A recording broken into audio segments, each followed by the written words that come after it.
Welcome back to another episode of Infidelity Tales Lab. We're thankful for your continued viewership. Before we begin, tell us, where in the world are you watching from? We love knowing our global reach. Now, let's dive into today's story. Chapter 1. The Foundation. Connor Mitchell stood at the floor-to-ceiling windows of his corner office, watching the December snow blanket downtown Austin. At 38, he commanded respect in both boardrooms and back alleys, a skill set honed during 8 years as a Navy SEAL before transitioning to private military contracting. His security consulting firm, Titan Defense Solutions, had grown from a one-man operation to a multi-million-dollar enterprise in just 5 years. The nickname, The Cleaner, had followed him from the teams to civilian life. When problems needed to disappear completely, whether insurgent cells in Kandahar or corporate espionage in corporate America, Connor made them vanish without a trace. Clean, efficient, permanent. He adjusted his charcoal suit and checked his Omega Seamaster. Diana would be expecting him for their anniversary dinner at the Driscoll Hotel. 7 years of marriage, though lately she'd grown distant. More shopping trips with friends, longer spa weekends, hush phone calls that ended when he entered the room. Connor's assistant, Beverly, knocked and entered. "Mr. Mitchell, your cousin Tyler's here. Says it's urgent." Tyler Hammond shuffled in, his usual nervous energy amplified. At 35, Tyler worked as Connor's operations manager, a position Connor had created more from family loyalty than necessity. Tyler had always lived in Connor's shadow, from high school football to military service that ended after 6 months due to anxiety issues. "Connor, buddy, we need to talk." Tyler's eyes darted around the office. "It's about the Christmas timeline for the Peterson contract." Connor studied his cousin's fidgeting hands, the slight sweat despite the December chill. Tyler was lying. Connor's training had taught him to read micro-expressions, stress indicators, deception tells. Tyler exhibited all three. "The Peterson contract is on schedule," Connor said calmly. "What's really on your mind?" Tyler forced a laugh. "You always were paranoid. Look, I just wanted to make sure everything's perfect for your anniversary. Diana mentioned you're going somewhere special."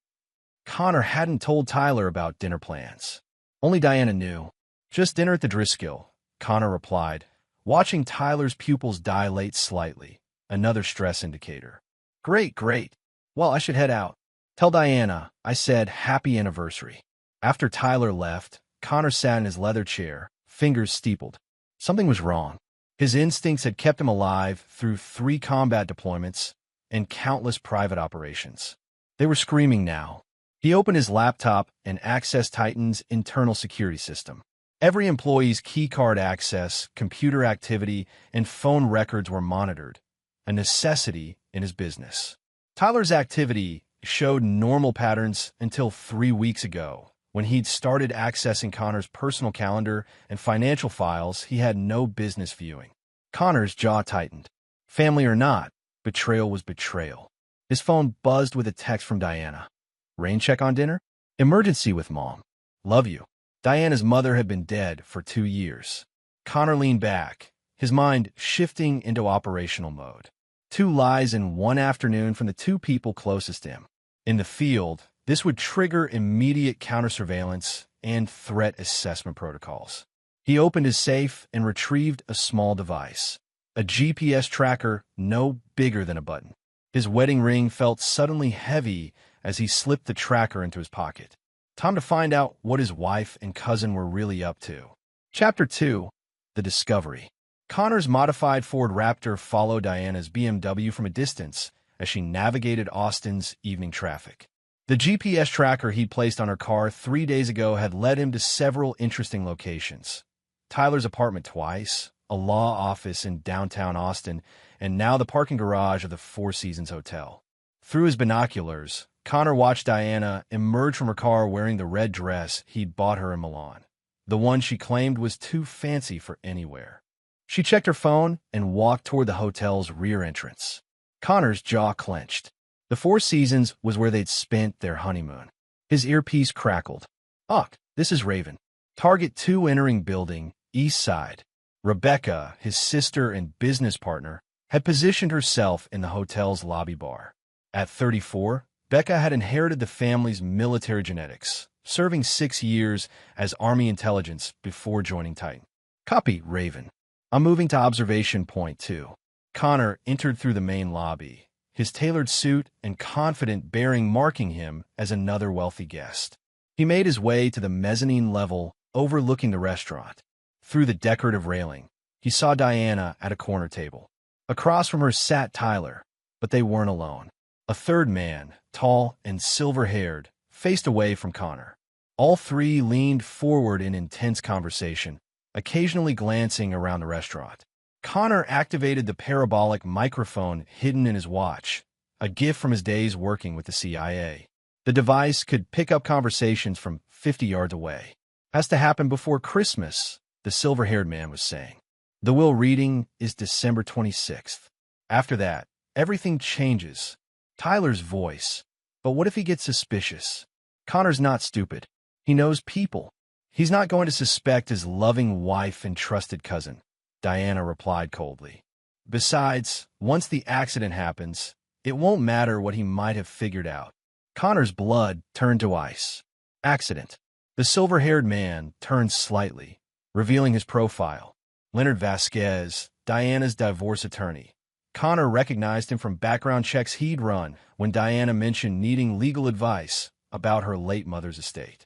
The inheritance from his grandfather is worth $47 million, Vasquez continued. Split between you, Diana. It's enough to disappear anywhere. But the window closes after Christmas. The old man's lawyers made that very clear. Connor's mind raced. His grandfather had died 8 months ago, leaving Connor everything. But the will contained a bizarre clause. If Connor died before the first Christmas following his grandfather's death, the inheritance would be split equally between Diana and Tyler as the next closest relatives. At the time, Connor had thought it was just eccentric legal maneuvering. Now he understood it was a death sentence. The plan is already arranged, Tyler said. Connor thinks we're going to Dallas for the Morrison contract review. I've made sure he'll want to pilot himself. You know how he is about control. Diana laughed, a sound that once made Connor's heart race. He always said flying was freedom. Ironic, isn't it? Connor had logged over 2,000 flight hours in military and civilian aircraft. But if someone tampered with his plane, what about the insurance investigation? Diana asked. Pilot error, Vasquez replied smoothly. Bad weather, mechanical failure. These things happen. I have contacts in the FAA who owe me favors. Connor closed his eyes, feeling the familiar calm that descended before combat operations. His grandfather had always said Connor was too trusting with family. The old man had been right. His earpiece crackled again. Uck, we have movement. Target 2 is heading to the ladies' room. Connor stood and moved toward the stairs. When Diana emerged from the restroom, she nearly collided with him. Connor, her face went white. What are you doing here? Business meeting ran late. Thought I'd grab a drink before heading home. He smiled, the same easy grin that had charmed her 7 years ago. What about your mom's emergency? Diana's recovery was smooth, but not perfect. Connor caught the micro-hesitation, the slight uptick in her breathing. False alarm. She's fine. I was just meeting Tyler about Christmas plans. Another lie. How thoughtful of you both. Connor kissed her cheek, catching the scent of expensive perfume, not the one he'd bought her. I'll see you at home. As he walked away, Connor activated his phone's recording app. Time to gather evidence. Not for the police. They'd never understand the nuances of what he was planning. This was personal now. And when things became personal, the cleaner came out to play. Chapter 3. The Sister's Warning. Connor's home office resembled a scaled-down version of a military command center. Multiple monitors displayed security feeds, financial data, and communication intercepts. Rebecca sat across from his desk, her laptop open to surveillance footage from the Four Seasons. I ran facial recognition on the attorney, she said, turning her screen toward Connor. Leonard Vasquez. Divorced 3 times, 2 DUI arrests, gambling problem.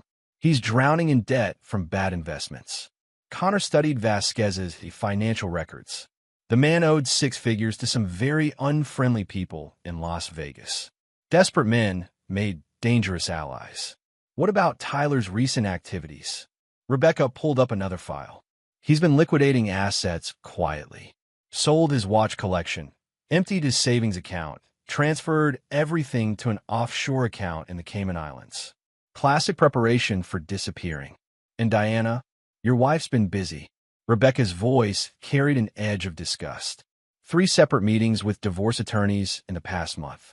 She's also been researching life insurance policies and inheritance law.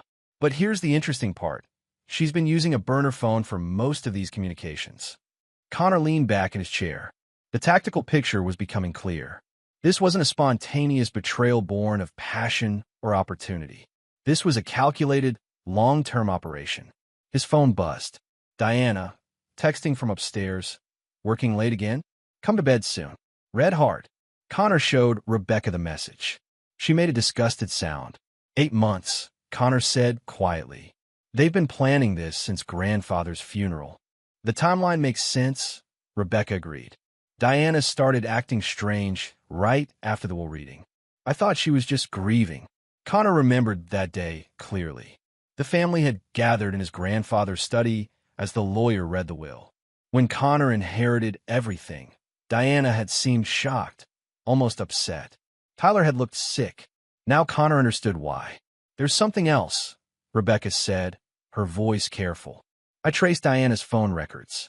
She's been in contact with someone else. Calls to a number registered to a company called Apex Logistics. Connor's blood chilled. Apex Logistics was a front company used by mercenaries and private military contractors. The kind of people who solve problems with violence for the right price. They're not just planning an accident, he realized. They're hiring professionals. Rebecca nodded grimly. The call started 2 weeks ago. Short conversations, always encrypted, but I managed to trace the company back to Magnus Kellerman. Connor knew that name.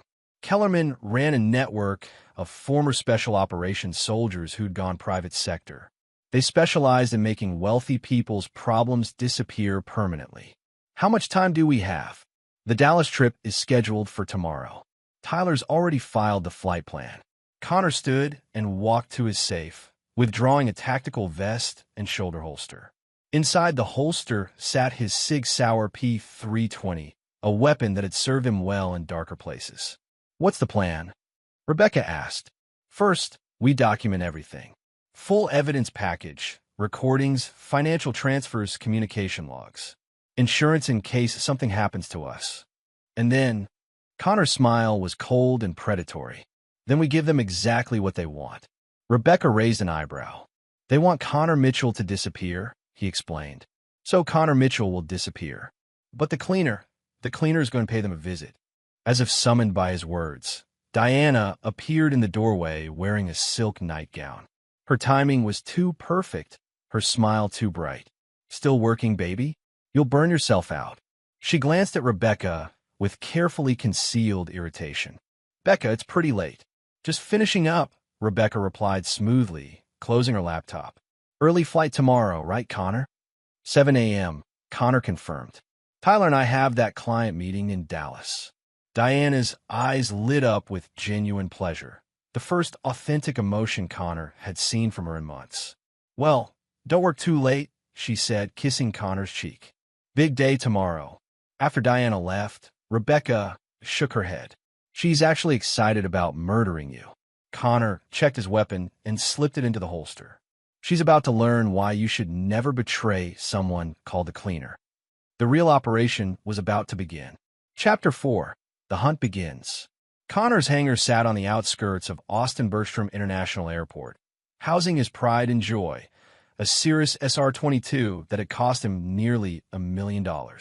He arrived before dawn, ostensibly for pre-flight checks, but actually to inspect his aircraft for sabotage.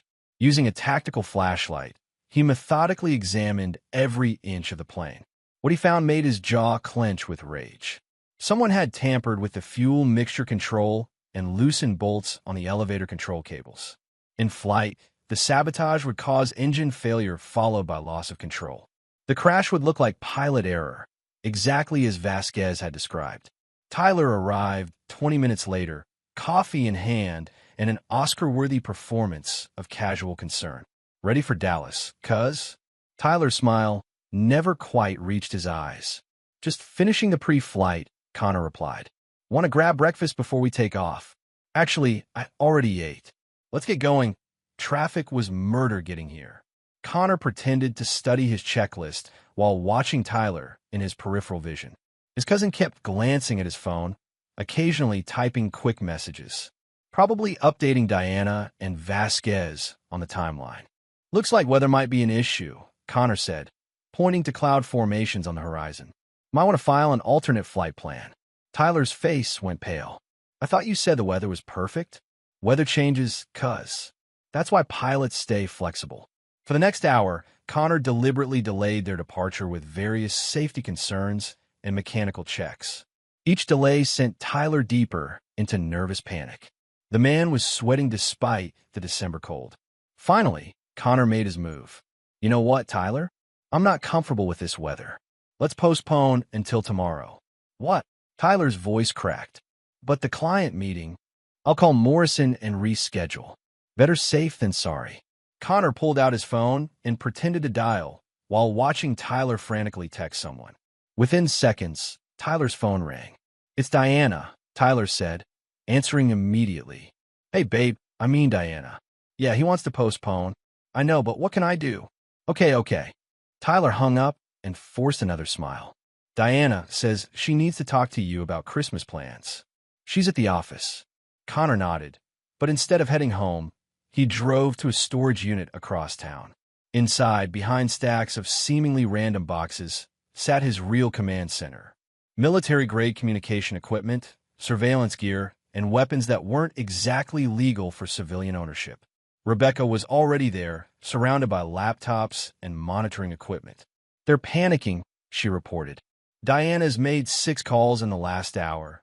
3 to Vasquez, 2 to the Apex Logistics number, and 1 to a number registered to a Magnus Kellerman himself. What did you hear? Diana's pushing for immediate action. She told Vasquez that waiting longer increases the risk of discovery. Kellerman's people are apparently standing by for a green light. Connor studied the surveillance photos Rebecca had taken.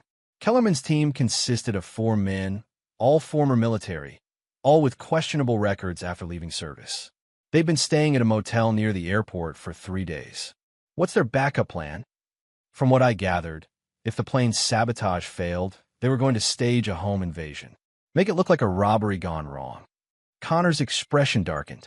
These people weren't just planning to kill him. They were prepared to murder him in his own home, possibly when Diana was present to make her grief look authentic. Time to turn the tables, Connor said, opening a weapons case. But first, we need to make sure Diana and Tyler commit fully to their plan. He pulled out a small device that looked like a smartphone. Remember the training exercise in Syria? The one where we convinced that arms dealer to walk into our kill zone. Rebecca's eyes lit up with understanding. You're going to make them think they succeeded. Better than that. I'm going to make them think they killed me, then watch them celebrate. When they're completely exposed and confident, that's when the cleaner strikes. Connor began assembling his gear. Call Morrison's office and have them confirm that Tyler and I died in a plane crash somewhere over East Texas. Make sure the story reaches the local news. And then, Connor's smile was predatory. Then we see how long it takes Diana to start spending my money. The hunt was about to begin in earnest. Chapter 5, The Trap Springs. At 3:47 p.m., local news stations across Texas reported a tragic plane crash. A Cirrus SR-22 registered to Connor Mitchell had disappeared from radar over East Texas. Search and rescue operations were underway, but weather conditions made immediate recovery unlikely. Connor watched the broadcast from his command center, noting how quickly the story gained traction. Someone had made sure the media was primed for this particular tragedy. His phone exploded with calls and messages, friends, clients, business associates expressing shock and concern. Connor ignored them all, focusing instead on the 3 conversations Rebecca was monitoring in real time. Diana's first call was to Vasquez, her voice shaking with what sounded like genuine grief. Leonard, oh my God, Connor's plane went down. They're saying there might not be survivors. But her second call, 30 minutes later to Tyler, revealed her true nature. "Is it over? Are you sure they won't find anything?" Tyler's response chilled Connor's blood. Kellerman's people confirmed the crash. They tracked the plane until it went down. No survivors possible from that altitude. That confirmed Connor's worst suspicions. Kellerman's team hadn't just sabotaged the plane. They'd been tracking it to ensure the job was completed. Rebecca handed Connor a headset as Diana placed her third call. "Mr. Kellerman? This is Diana Mitchell." "Yes, I'm sorry for your loss, too." "What do you mean payment arrangements?" "But we agreed the payment was contingent on results." "I see." "Yes, I'll have Tyler transfer the funds tonight." Connor raised an eyebrow.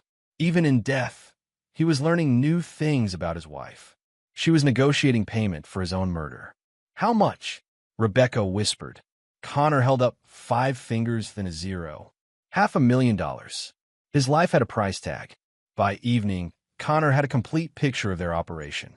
Diana and Tyler had transferred $2 million to various accounts. Payment for Kellerman's team, Vasquez's legal services, and what appeared to be bribes to FAA officials who would certify the crash as pilot error.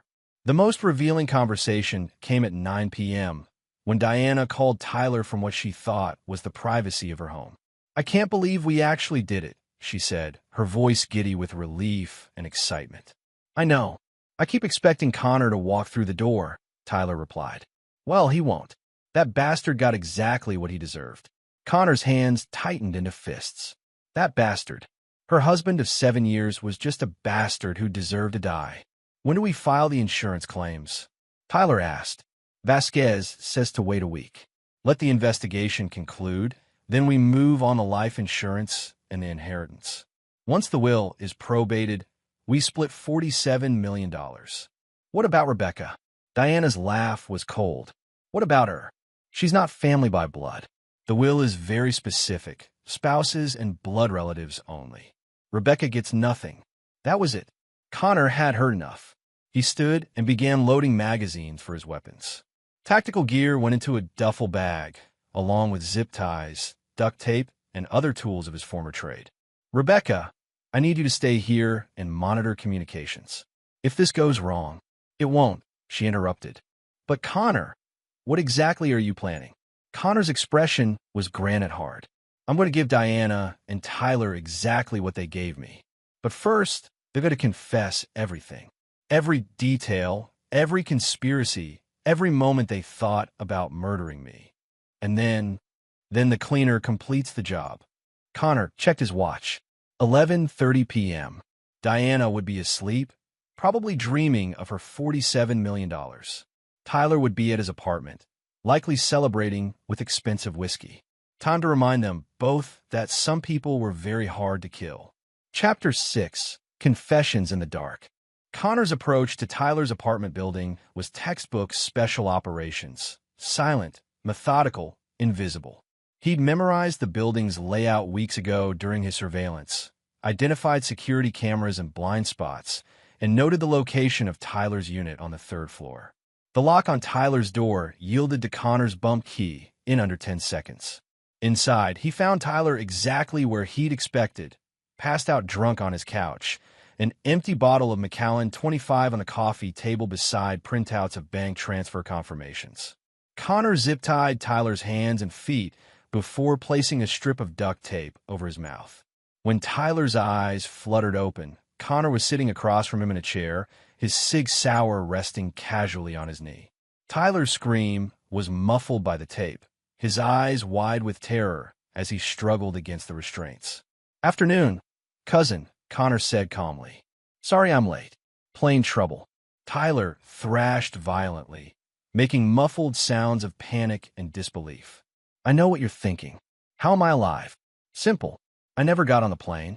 Connor held up a small device. Remote control. Amazing what military technology can do these days. "I flew that plane right into the ground from my truck." Connor leaned forward. "But before we discuss your immediate future, I want you to understand exactly how thoroughly you've failed."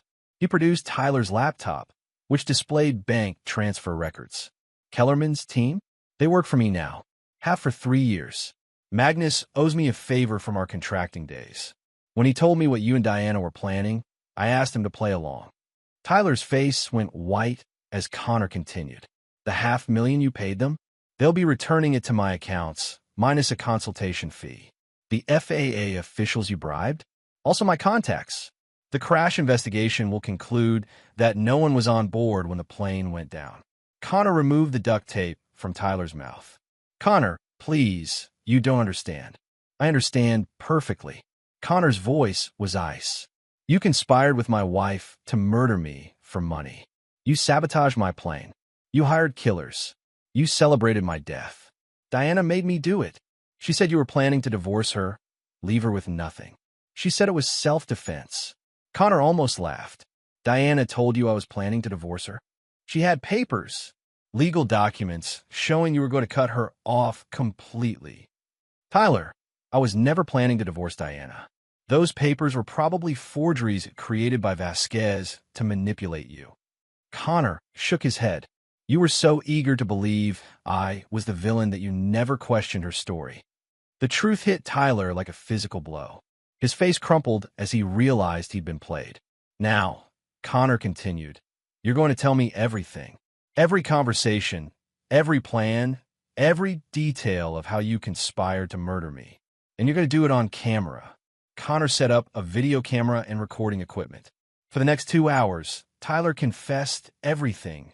Dates, amounts, conversations, methods. He detailed how Diana had approached him months ago, how she'd gradually convinced him that Connor was their enemy, how she'd promised him millions if he helped eliminate Connor. She said we'd be partners, Tyler sobbed. That after you were gone, she'd need someone she could trust. Did you really think Diana was going to share $47 million with you? Connor asked. Tyler's silence was answer enough. When the confession was complete, Connor reviewed the footage.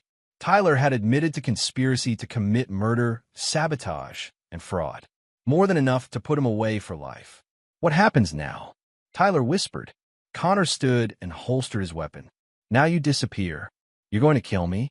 Tyler, killing you would be a mercy. You're going to live with what you've done. But you're going to live somewhere very far away, with people who don't appreciate betrayal. Connor made a phone call. Within an hour, 2 men arrived, former colleagues from Connor's contracting days. They bundled Tyler into a van without a word. Where are you taking him? Tyler screamed as they dragged him away. Afghanistan, Connor replied. There's a warlord there who needs someone to test his minefields. Congratulations, cousin. You just volunteered. As the van disappeared into the night, Connor felt a cold satisfaction. Tyler's fate was sealed. Now, it was Diana's turn. But Diana's punishment would be far more creative than Tyler's exile. Diana had betrayed not just Connor, but their marriage, their vows, their life together. For that, she deserved something special. Connor drove toward home, where his loving wife was probably still mourning his tragic death. Time to give her the surprise of her life. Chapter 7. The Widow's Grief. Diana's performance as the grieving widow was Academy Award-worthy. When Connor observed her through the home security cameras he'd never told her about, she played the part perfectly. Tissue box beside her, red-rimmed eyes, black dress that suggested mourning while accentuating her figure. The funeral was scheduled for Friday, 3 days away. Diana had thrown herself into the planning with what appeared to be desperate grief, but was actually careful stage management. She'd selected an expensive casket, premium burial plot, and catering that would cost more than most people's annual salary. All paid for with Connor's money, naturally. From his command center, Connor monitored Diana's every move.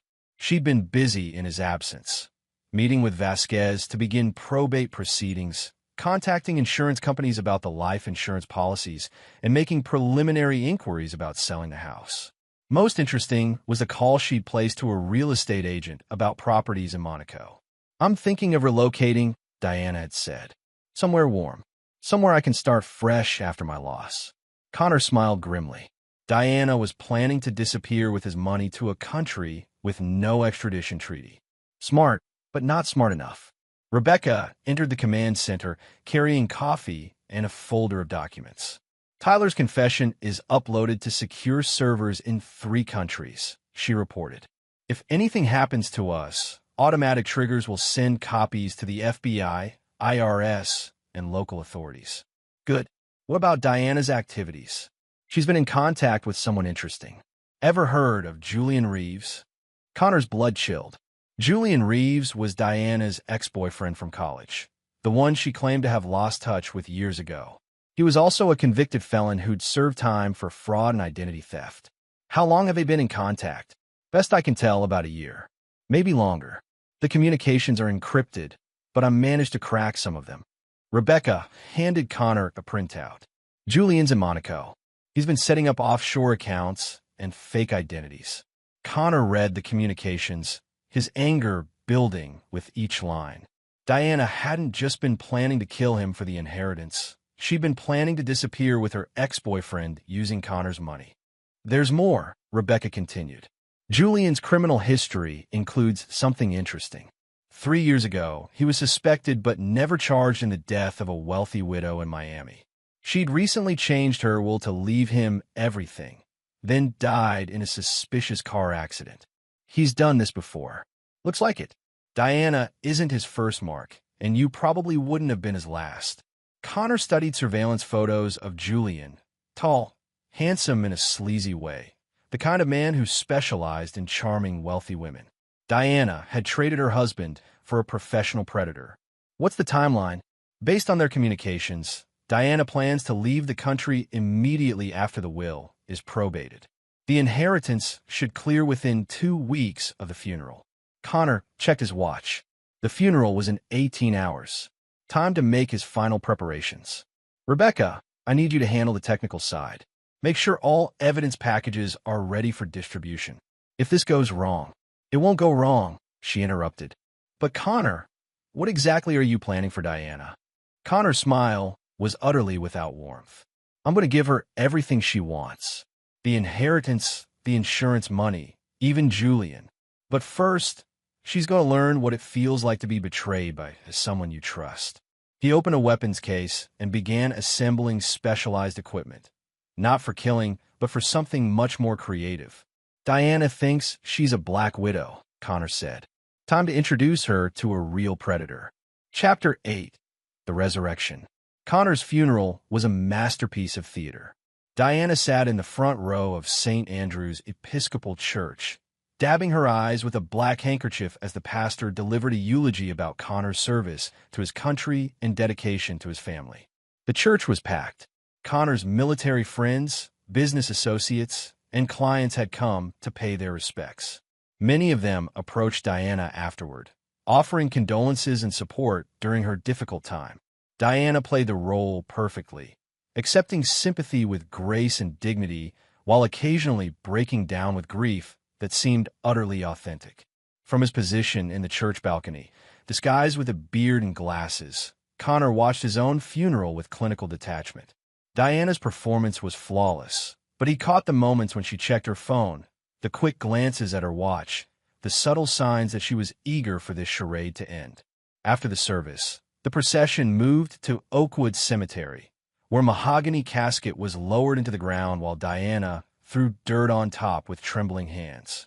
Connor followed at a distance, noting which attendees were genuine mourners and which were merely curious onlookers. When the ceremony concluded, he watched Diana accept final condolences before being driven home by Rebecca, who was also playing her role as the grieving sister-in-law. That evening, Connor positioned himself in his home's hidden observation room, a space behind a master bedroom that Diana had never discovered. Through one-way mirrors, he watched his widow's true colors emerge. The moment Rebecca left, Diana's grief vanished like a discarded costume. She poured herself a glass of Connor's most expensive wine, kicked off her funeral heels, and called Julian Reeves. "It's done," she said, her voice light with relief. "The bastard is finally in the ground." Julian's voice came through clearly on the speakerphone. "Any problems?" "None. Everyone bought the grieving widow act completely.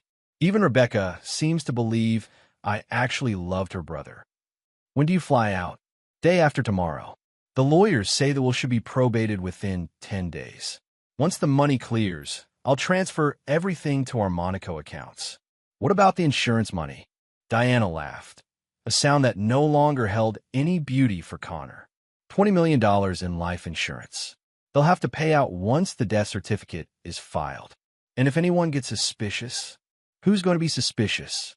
Tyler's disappeared, probably on some bender somewhere.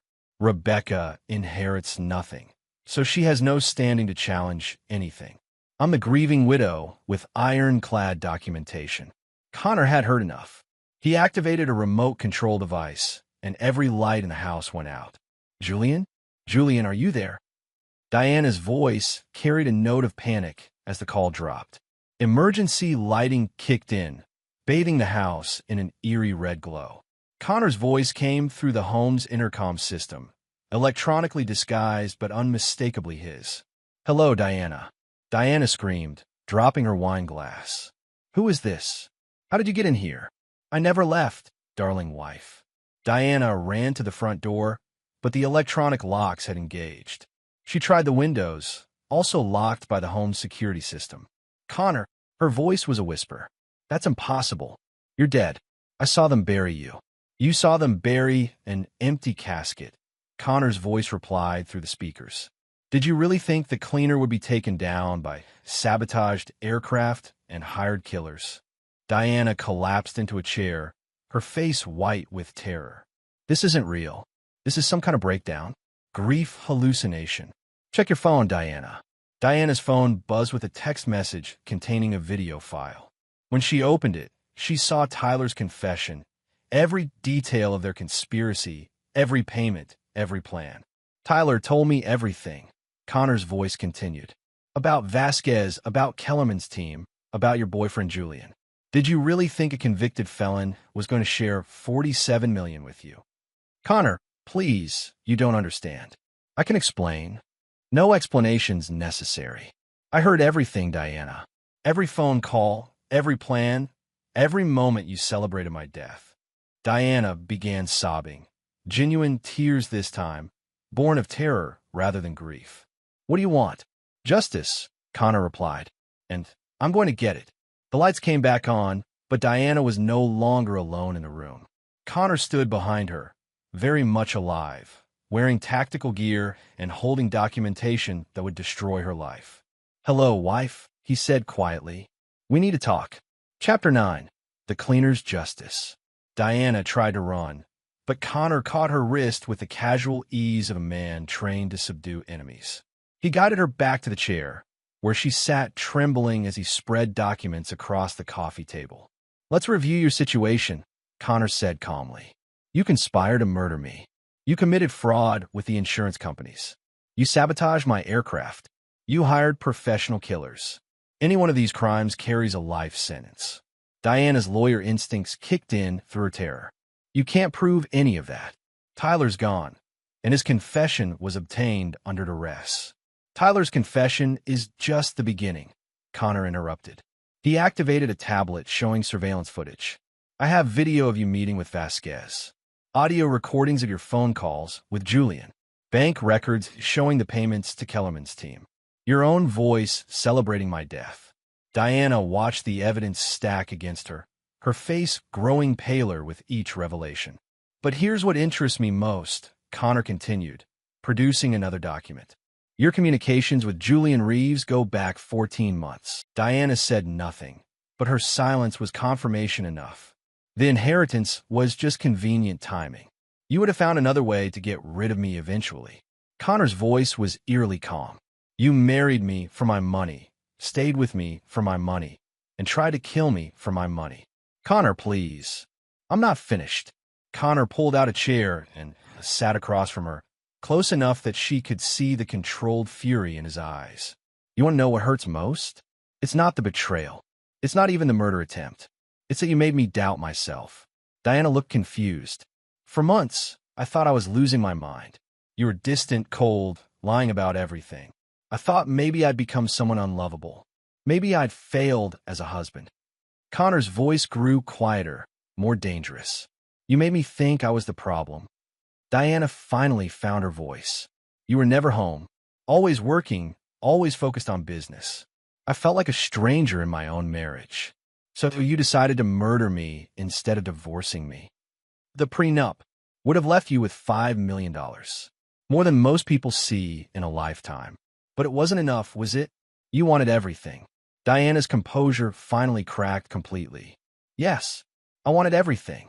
I deserved everything. Do you know what it's like being married to someone everyone calls the cleaner? Living with someone who kills people for a living. I stopped taking military contracts 3 years ago. But you still have that look in your eyes. Like you're always calculating how to eliminate threats. It's terrifying. Connor stared at her for a long moment. You're right. I do have that look. And right now, Diana, you're definitely a threat. Diana's eyes widened as Connor stood and walked to a wall safe she'd never known existed. Inside were documents, cash, and several items that definitely weren't legal for civilian ownership. Here's what's going to happen, Connor said, returning with a thick envelope. You have 2 choices. He placed a passport on the table, one with Diana's photo, but a different name. Choice 1. You take this passport and $50,000. You get on a plane tonight and disappear forever. You never contact Julian, never access any of our joint accounts, never set foot in Texas again. You become someone else and build a new life far away from here. Diana stared at the passport. And choice 2. Connor placed a second document on the table, a confession letter already written in Diana's handwriting, courtesy of samples Connor had collected over the years. Choice 2. The FBI receives a complete evidence package documenting your conspiracy to commit murder, along with this signed confession. You spend the rest of your life in federal prison, where I'm told life expectancy is quite short for people who try to kill military veterans. Diana picked up the confession, reading her own handwriting, confessing to crimes she'd actually committed. How did you? I've been planning this conversation for weeks, Diana. I know how you form your letters, how you phrase sentences, how you think. Creating a convincing forgery wasn't difficult. Diana looked between the passport and the confession. If I take the passport, what guarantee do I have that you won't come after me later? None, Connor replied honestly. But consider the alternative. Prison, followed by whatever accidents might befall someone who tried to kill the cleaner. Diana's hand shook as she reached for the passport. The $50,000 won't last long. Then you'll need to find work. I'm told waitressing and retail pay reasonably well. Connor's smile was without mercy. Consider a motivation to develop skills beyond manipulating men. Diana stood on unsteady legs. I need to pack. No. You leave with what you're wearing and the money I'm giving you. Everything else stays here. Your jewelry, your clothes, your car, all purchased with my money. Connor, please. You have 10 minutes to make your choice, Diana. After that, the confession goes to the FBI. Diana looked around the house that had been her home for 7 years, at the life she was about to lose forever. Then she looked at Connor's face and saw no mercy, no forgiveness, no possibility of negotiation. She picked up the passport and money. I hate you, she whispered. I know, Connor replied. But you'll be alive to hate me, which is more than you planned to give me. Connor walked Diana to the door, where a car was waiting. Not a taxi. One of Connor's associates who would ensure Diana reached the airport and boarded her flight. As the car pulled away, Rebecca emerged from the shadows. Think she'll stay disappeared? Connor watched the taillights vanish into the night. She's a survivor. She'll adapt. And if she doesn't, Connor's smile was cold and final. Then she'll learn why they call me the cleaner. 3 months later, Connor received a postcard from Prague. No message, just a picture of the city skyline. He recognized Diana's handwriting in the address. She was alive, building a new life far from Texas. Connor hoped she'd learned something from their encounter, though he doubted it. People like Diana rarely changed.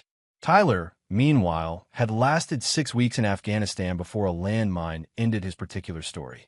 Connor felt no satisfaction in his cousin's death, just the cold completion of a necessary task. The inheritance from his grandfather remained untouched in Connor's accounts. $47 million that had cost so many people so much. Connor donated half of it to veteran charities and used the rest to expand Titan Defense Solutions. He never remarried. Trust, once broken, was nearly impossible to rebuild. But sometimes, late at night in his home office, Connor would pour himself a glass of his grandfather's bourbon and reflect on a lesson he'd learned. Family wasn't about blood or marriage vows.